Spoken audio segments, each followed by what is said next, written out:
Au secours les bonnes résolutions, il y en a marre de toutes ces bonnes résolutions et surtout de tous ces messages de bonne année que l'on reçoit et qui évidemment ne veulent rien dire. Bonjour à toutes et à tous, je me réjouis de vous retrouver pour cette nouvelle vidéo et j'espère que vous apprécierez les paysages autour du monastère Sainte-Catherine, qui est un véritable lieu de retraite dans lequel il fait un peu froid la nuit, mais il y a un silence habité. Si vous ne me connaissez pas encore, je suis Bénédicte Anne, votre love coach depuis la fin des années 80. J'accompagne des hommes, des femmes qui ont galéré en amour à enfin attirer directement la bonne personne et j'accompagne des couples qui sont au bord de la rupture à signer un nouveau contrat et à s'adapter à l'évolution de leur relation. Si vous ne l'avez pas déjà fait, je vous invite à vous abonner à ma chaîne et à activer la cloche des notifications pour être au courant de chaque nouvelle vidéo ou de chaque nouvel audio. Je vous invite aussi à télécharger ma mini formation offerte « Attire ton âme sœur et garde-la près de toi ». Vous trouverez le lien dans la description.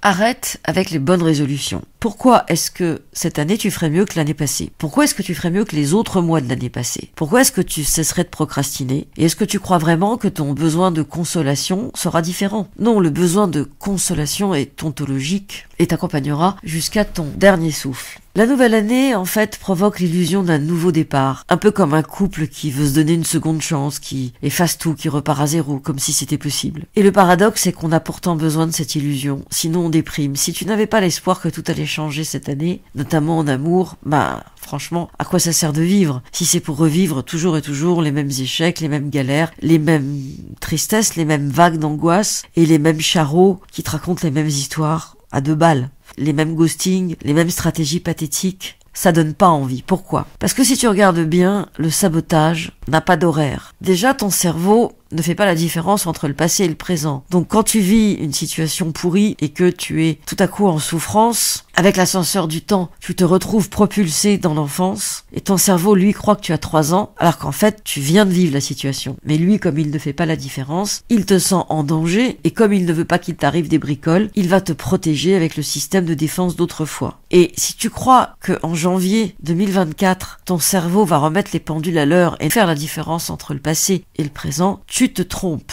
Et tes bonnes résolutions ne vont servir à rien et je vais te dire pourquoi. Parce que si toi tu ne changes pas, rien ne changera autour de toi. Alors ne te rue pas sur la première formation de coaching qui passe en essayant de mettre en place le comment. D'une part, tu risques de ne pas la regarder parce que tu n'auras pas le temps et d'autre part, si tu ne t'attaques pas à la racine, ça ne changera rien, mais je vais y revenir. Pour le moment, je reçois chaque jour des dizaines de mails de formateurs en marketing, de conseillers en amour et de femmes qui se transforment en super gémies et deviennent puissantes et qui vont apprendre évidemment à le devenir. Et j'entends toujours les mêmes inepties. Je vais te décortiquer le processus marketing de tes nouvelles résolutions. Étape 1, regarde comme tu souffres, tu es malheureux, malheureuse. Oh là là, tous ces mecs qui t'ont ghosté, qui t'ont trompé, qui ne t'ont pas respecté. Tu as été tellement maltraité et là, on enfonce le couteau sur ta douleur. Ça veut dire qu'on te rappelle bien que t'es une pauvre petite chose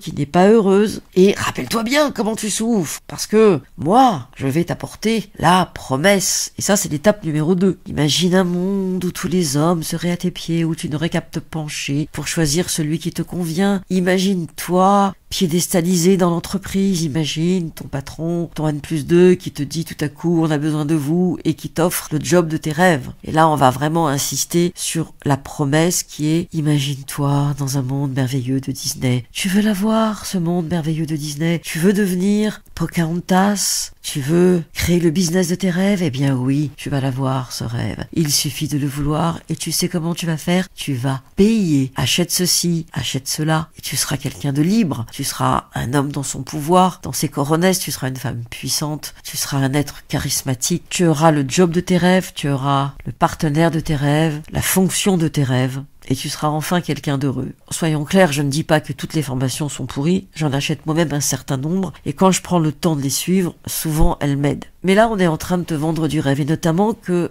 tes bonnes résolutions vont enfin t'apporter la vie que tu mérites. Et pourtant, tant que tu ne feras pas le lien entre les charreaux et les autres cassos qui te rendent malheureux, malheureuse, avec ton enfance, ou plutôt avec les programmes de ton enfance, rien ne changera dans ta vie. Souvent, mes coachés me disent oui, je sais, j'ai eu une enfance maltraitante, une mère perverse, je connais mon histoire par cœur, j'ai beaucoup travaillé dessus. Ce à quoi je leur réponds oui, mais pas avec moi. Et ce que je trouve intéressant, c'est que les coachés ont l'impression de se connaître par cœur, et avec mes lunettes, moi je vois un lien que il ou elle n'avait pas fait, et qui curieusement donne du sens au blocage, et qui curieusement montre que si on n'avait pas été là, le blocage serait toujours là. Et que ces personnes rencontrent des charreaux pour ne pas oublier justement ceux ou celles qu'ils ont été autrefois, et qui ont été des milliers de fois maltraités, ou qui ont vécu des milliers de fois la même situation pourrie. Tout ça, ça se passe dans la tête. Et tant que tu restes dans ta tête, tu ne peux pas toucher la racine. Alors je vais te donner un secret, c'est mon cadeau de la nouvelle année. Je suis pas sûr que te convienne vraiment ce cadeau, mais je te le donne. En fait, tout ce qui ne va pas dans ta vie, tes voisins qui te harcèlent, qui font du bruit à 3 heures du matin, ton boulot, où on ne te donne pas la formation que tu souhaites, où ce sont d'autres plus jeunes qui viennent d'arriver, qui sont moins compétents, qui obtiennent les promotions, où on te file des dossiers pourris, pas ceux qui t'intéressent. Et bien sûr, ce sont les autres qui ont les dossiers qui t'intéressent. Tes amis, qui peuvent maintenant te ghoster, eux aussi, ou qui ne t'appellent que lorsqu'ils ont besoin de toi, mais le reste du temps, tu ne les intéresses pas. Ta famille, qui trouve normal que tu sois à son service, mais qui n'est jamais au tien. Et bien sûr, tes amours, avec des hommes qui te font vivre toujours la même situation, avec des scénarios répétitifs et avec des partenaires qui ont l'air à fond et qui disparaissent. Sans oublier tes enfants, qui parfois sont de véritables petits tyrans. Le secret, c'est que tout ce que tu vis dans tous les domaines n'est que la répétition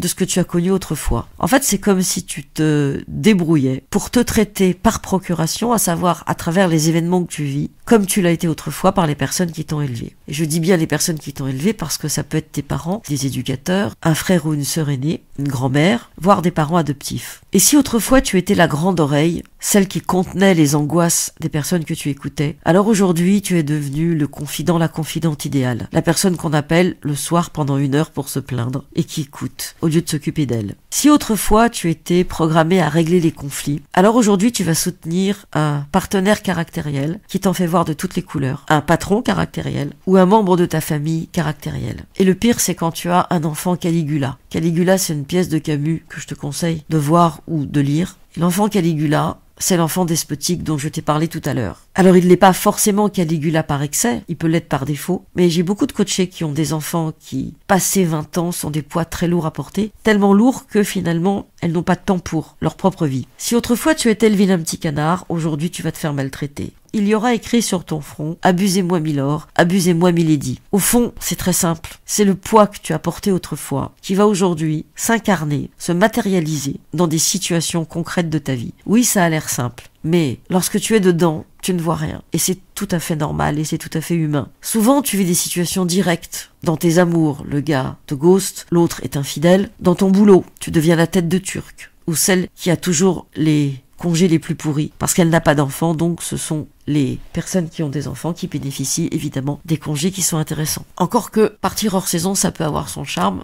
mais lorsque tu veux faire des stages de développement personnel et de tantra en particulier, si tu sors des vacances scolaires, tu n'auras aucune possibilité, sinon des week-ends.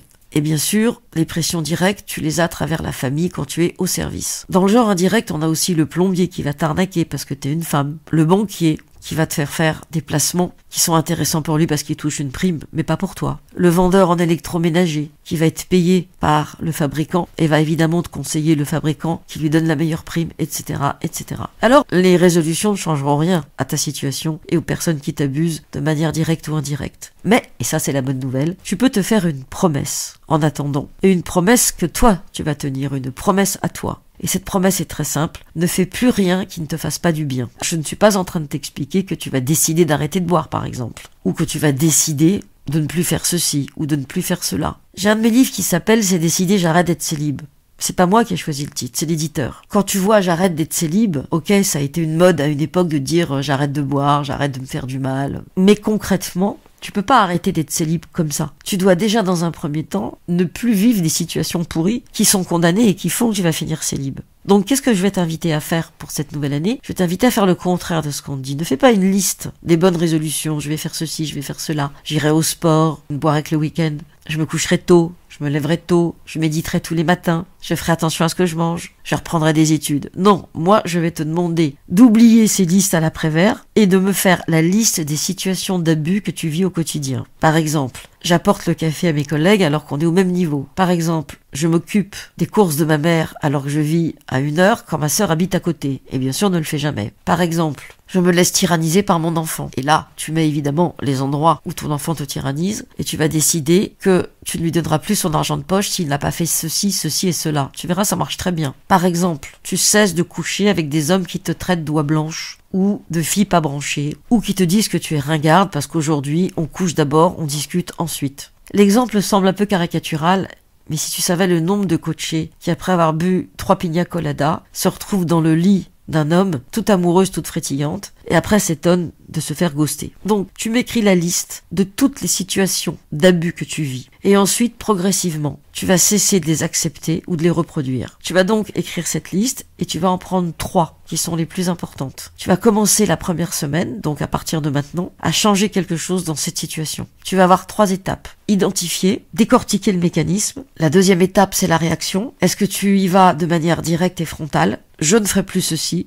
Ou est-ce que tu y vas sournoisement? Ah, j'ai oublié. Ah, ça va être compliqué. Ah là, je suis désolée, ça va pas être possible. Ah mais non, je suis sur un autre dossier. Ah, j'aurais adoré, mais ça va pas être possible. Mais tel jour, pourquoi pas? Et la troisième étape, ça va être de te rendre compte que finalement ça fonctionne et de répéter, toujours dans la même situation, ta solution pour en sortir, jusqu'à ce que ce soit réglé. La semaine suivante, ou 2 semaines après, selon le temps que ça t'aura pris, tu vas t'intéresser à la deuxième situation d'abus que tu vis et tu vas répéter le même scénario, le même process. Tu vas te rendre compte que finalement, c'est pas si compliqué que ça. Mais ce qui va te poser problème, c'est que il va y avoir des dégâts autour de toi. L'environnement n'aime pas que tu changes. D'une part, que tu ne sois plus au service et d'autre part, que tu te permettes de vouloir être bien et heureux, heureuse dans ta vie. Et tu vas entendre souvent cette phrase « Je n'aime pas l'homme, je n'aime pas la femme que tu es devenue ». C'est quelque chose que j'entends très souvent, aussi bien dans les couples qu'en famille ou avec les amis. Dès que tu sors du rôle du factotum, du rôle de médiateur ou de thérapeute gratuit, ça va déranger ton environnement. Et sache que c'est une étape indispensable quand tu cesses d'être objet, quand tu cesses d'être au service et que tu te choisis. J'en ai longuement parlé dans mon livre « Arrêtez de vous saboter, vous êtes exceptionnel ». Encore un titre que je n'ai pas choisi, encore une résolution à la mort moelle-neu, mais au-delà du titre, le contenu te développe exactement les stratégies pour sortir des situations d'abus. Alors pour cette nouvelle année, je te souhaite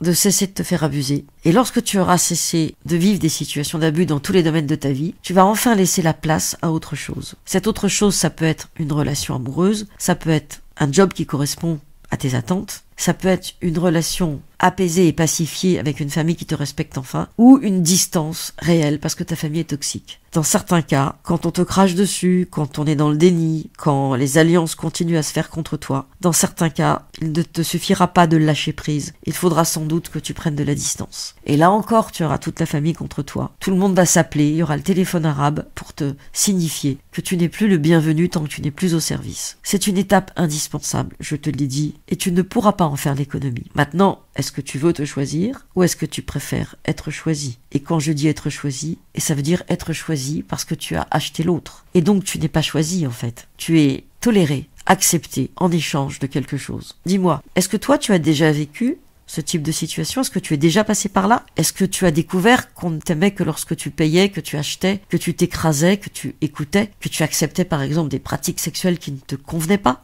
Ou d'autres choses encore? Est-ce que tu as cessé d'être au service et tu as donc vécu des situations douloureuses? Ou est-ce que jusqu'à présent tu n'avais pas encore réussi à le faire, mais que ma proposition pour cette nouvelle année te donne envie d'essayer d'en sortir? Dis-le moi dans les commentaires, je serai ravie de te répondre. Merci d'avoir regardé cette vidéo jusqu'au bout, merci de la liker, si elle t'a plu, de la partager si tu penses qu'elle peut aider des personnes de ton environnement, et à très vite pour une nouvelle vidéo ou un nouvel audio.